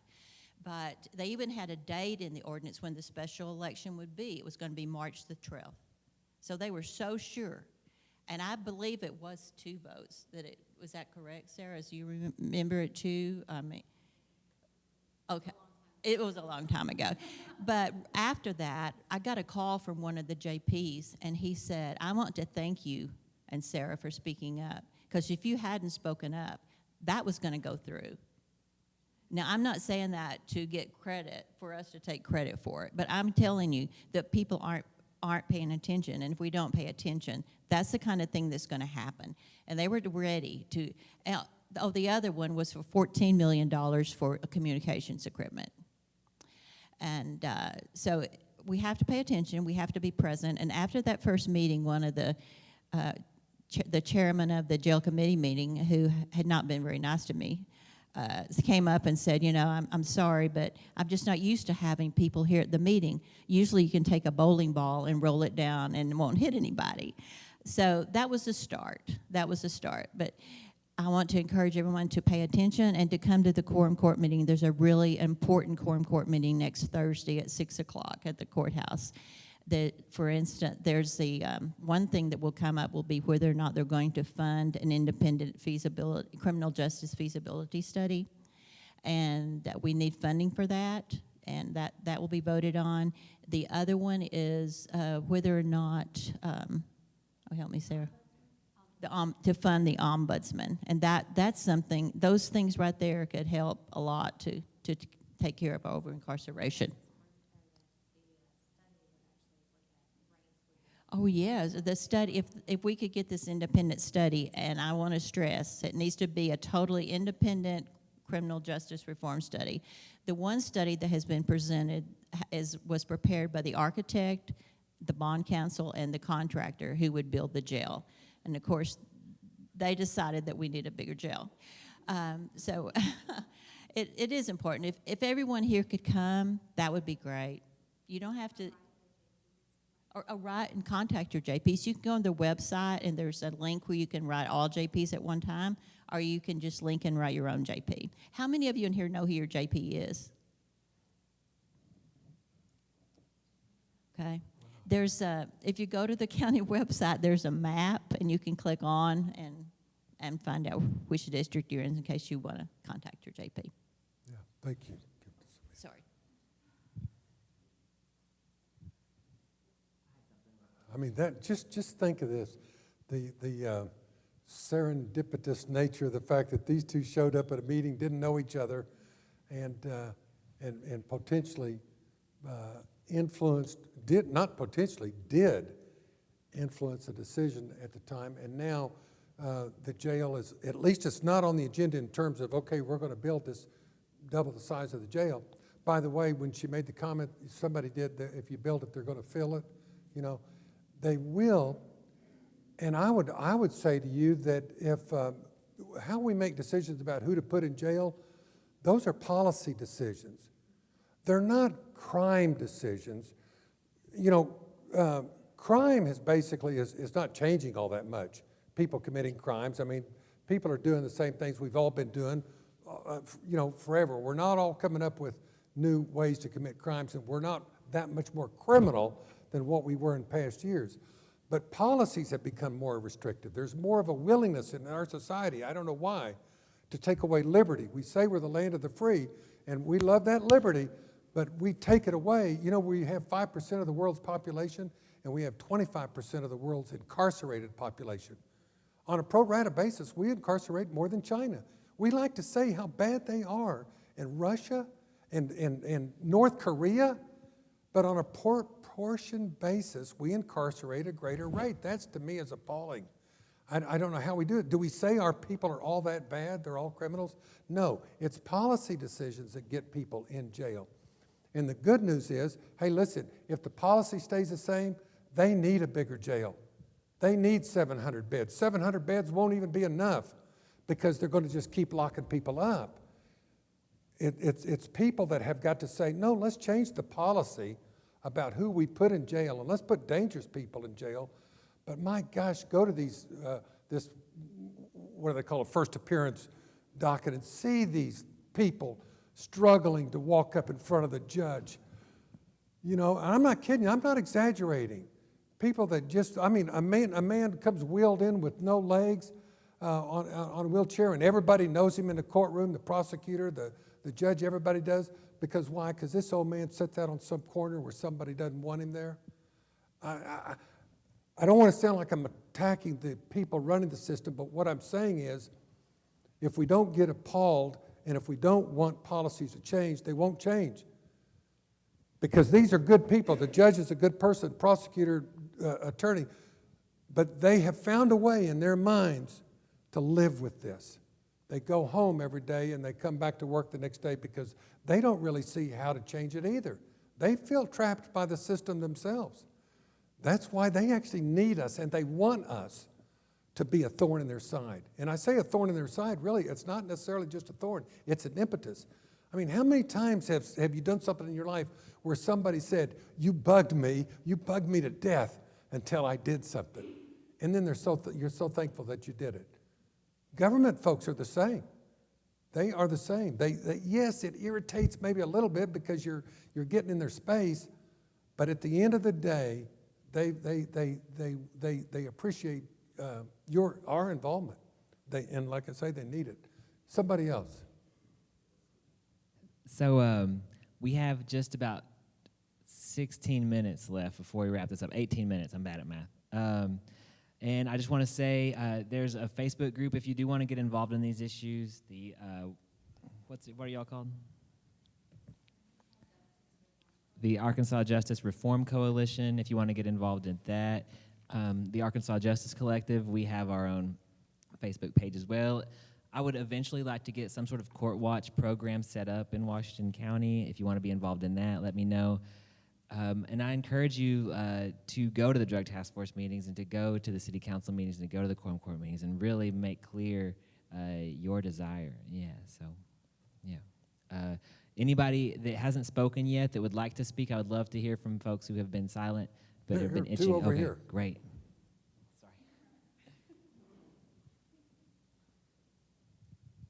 I just want to say that I absolutely agree with the report that you've done. What you may want to factor in if you want to evolve it is the number of people who identify as disabled. The disabled community is absolutely hurt by this as well. Because, sorry, I'm trying to get my thoughts together. Because people who are disabled are less likely to be given a job, they're on the poverty level. They're in the same thing. They're more likely to seek out methods of medicine that are not big pharma. So this is an issue that, like, I think that we need to look into as well, on top of, if that makes sense, sorry. Okay. You're welcome.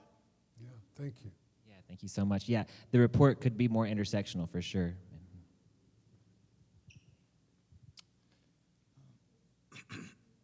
I guess I'm not really sure what like a court watch would entail, but I guess I would kind of like to broaden the discussion to think about what kind of access we have to people who have already been prosecuted or incarcerated or currently in jail right now. You know, like at the beginning of the discussion, we talked about someone who was in the Benton County, in the Washington County jail for 7 months, with hardly the only oversight being someone just checking to make sure that she was alive. I think that to a certain extent, we could also just prevent costs by trying to help educate people about how to advocate for themselves before they ever get to court, not just staying on top of your court dates and that kind of thing. And then I guess sort of a second concern that's slightly related, I guess I'm a little bit suspicious about the idea of at least the way the council, the Oversight Council, has been proposed so far. I helped canvass in Nashville a little bit for like a citizens council for oversight for the police force. That would be like elected and operated by citizens. I don't know at what point compensation would come into that, but the idea of like a single individual just like full-time overseeing the statistics of these playing out. For one, I feel like eventually that would immediately ramp up into a discussion of like, well, how sophisticated is your data tracking process, or like, you know, who do we end up hiring that I think inevitably probably doesn't end up reflecting the people who are disproportionately affected by this. And I don't really have like a good like counter proposal to that other than people themselves just kind of organizing based on their own accord or merit. But I think it's worth discussing. So yeah, some concerns about like, would the person that was in charge of like reviewing this information even be unbiased? Would they be qualified? What would the statistic gathering and analysis look like? Maybe it does just need to be concerned citizens that do this work.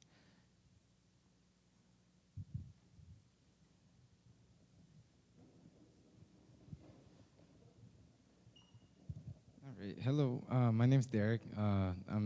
We were a little late, so I didn't get to hear a lot of the conversation, but I just know that a lot of it was centered around, kind of like discriminatory policy in terms of how Fayetteville is governed in terms of this issue, in terms of mass incarceration. I also wanted to bring awareness to, there's like a two-sided head to this snake. Like in terms of like bias towards African Americans and say Central American Latino people, I mean, I feel like that's obvious if you just like get out into the community and listen to people's stories about their interactions with the police. I mean, I have several stories of, interactions with FPD and SPD and just, area police that are not so great, and so do a lot of my friends, and I just feel like that is like a very valid thing. I'm sorry for being long-winded in this, but I also wanted to bring attention to the fact that Washington County and Benton County also signed into this bill called 287G, which allows them to act as ICE in terms of asking certain people that they've detained or stopped about their immigration status. And I mean, as has been like obvious in terms of there's the catchphrase of there's children in cages, but in terms of what's going on right now, like it should be called what it is. It's a genocide. And that is also what has happened in this country, like to African Americans in terms of over-policing and policy. So I feel like that just, I've said this at a couple meetings recently these last couple days, because a lot of people are talking about these being problems, but they're not being labeled correctly. Like this is a genocide, like straight up. But like in terms of what we need to address, like we should not let our county, enact this discriminatory policy, because like we can be here to meet about this, but like the fact that they're signed into that like is gonna allow so many opportunities for discrimination against so many different parts of our community. And I don't know, like I don't know if you guys talked about that bill or not, but like that's another major like component to this issue of the policies not being adequate for like the way that we operate as a whole community. I just wanted to say something about that. Yeah. Thank you. Oh, I guess. So I know in the conversation, it was talked about how there's been a want to make the prisons bigger, and I don't know if you guys know, but Springdale is definitely doing that. It's gonna happen. There's gonna be a new facility in Springdale. And it's stopped in Fayetteville, like we didn't let that happen, but there's a reason for these jails. The reason is this mass migration of people coming into this country right now because of so many reasons: global warming, economic failures, the list can go on for so long. But the fact is there's gonna be so many people coming into this country still, and even more. And so we need to realize the reason for these prisons, and we need to act accordingly. When it comes to personal, like things you can do in your individual day, you can look up this 289G bill. So you can, it's 287, my bad. Like look it up, know how you can prevent situations in public if something happens at a, let's say, what are they called? Like on the street, like raids, they can like stop traffic and just ask car checkpoints, there we go. There's a lot of checkpoints that happen. I say this from experience. Back in 2008 when mass deportations were happening, my mom was a victim, and I'm very glad to be here now. But this is gonna continue, and it's gonna happen even more thanks to Donald Trump. So if we see situations like that, we should stand up for these people that don't even know English. We should be able to tell this police officer, hey, they do not understand you. They cannot speak to you unless they have a lawyer present. So we can do that as just people that are safe, that have privilege, you could say. We need to put ourselves in the front line to protect these people. I know we're trying to protect people from being incarcerated, and that's literally the same thing. Whether it comes to marijuana, whether it comes to other drugs, migration. Like, it's all related, it's all for the same reason, and I think we all just know that and are agreeing to that.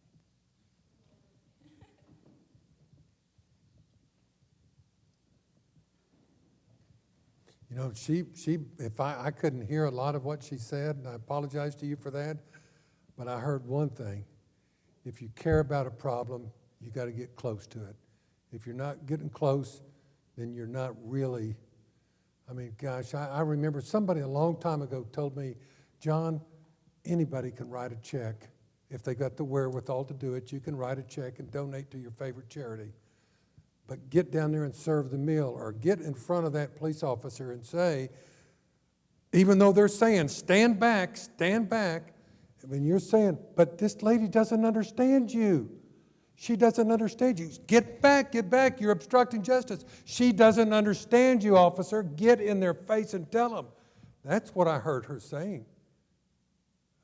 That takes courage. That takes courage. Anyway, I just appreciate you making your observations.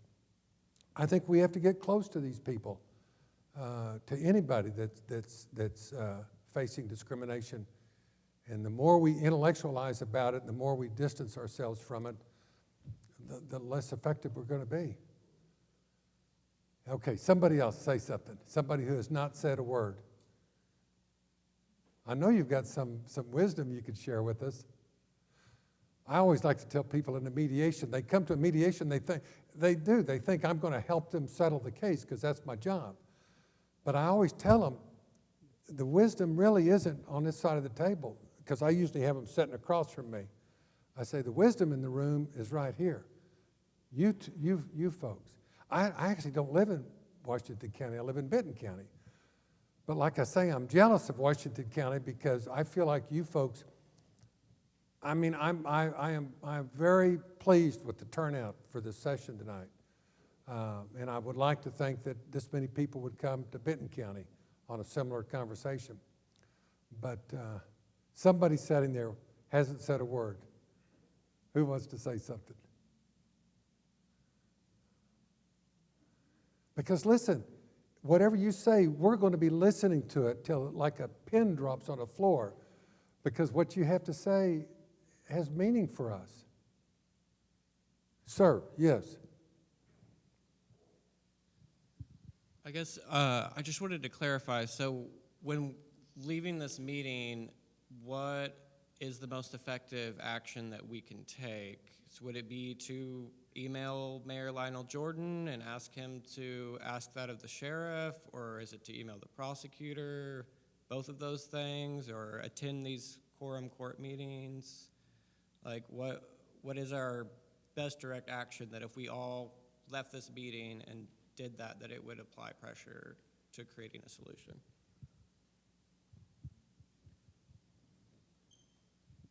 Thank you, Tosh. Great way to bring us to yeah, to kind of bring us to here. an end with that is a really great question. Also, I just want to say to your point, 287G, we talk about that in the report and how it's going to disproportionately affect our Marshallese and Latinx neighbors. I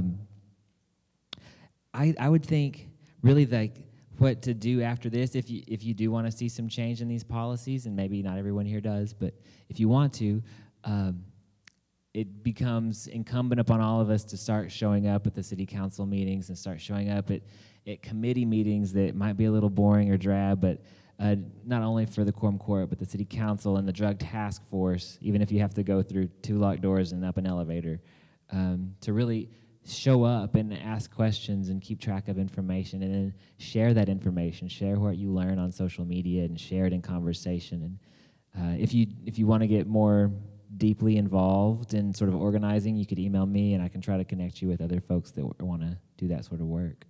And I definitely think it's worthwhile to send a note to the mayor, to the chief of police, to anybody in authority that says, hey, we came to a forum and we learned about this report and we would like to know, what are you going to do? Absolutely. You know, just put it on them. Maybe you're saying you want something done. You feel at least compelled enough to say, we feel like there's a genuine issue out there. We're not saying everybody knows the answer on this side, but just send a note and say you came to this forum and you'd like to know what are they getting ready to do? What are they going to do? And guess what? You're going to get a response. I don't know what it's going to say, but I'm betting that they're not going to ignore you.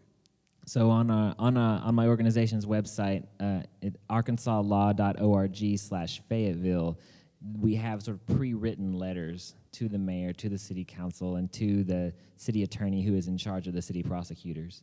And so you can go on there. That could be a first step, but I would definitely, it really makes I feel like a bigger impact if you can talk to someone in person. So catch them at farmers markets or wherever. Just one more thing, and not to be like plugging all this stuff, but Arkansas Justice Reform Coalition, we're having meetings, and we're in the process of scheduling a community meeting. And I know that people can get meetinged out, but I do feel like so much wonderful conversation came out tonight. I learned a lot from listening to folks. So if you want to follow that page and post things that you see that are coming up in the community that other people can get involved in, and we'll be planning community events as well to keep the conversations happening that are really intersectional around mass incarceration, over-incarceration, racial profiling, and a lot of this 287G, a lot of the things that we've been talking about tonight. So I just want to throw that out there too. And I'm getting hungry. Is there anyone else that wants to talk before we all go home? All right, Stephen, I think we'll call it quits. Thank you.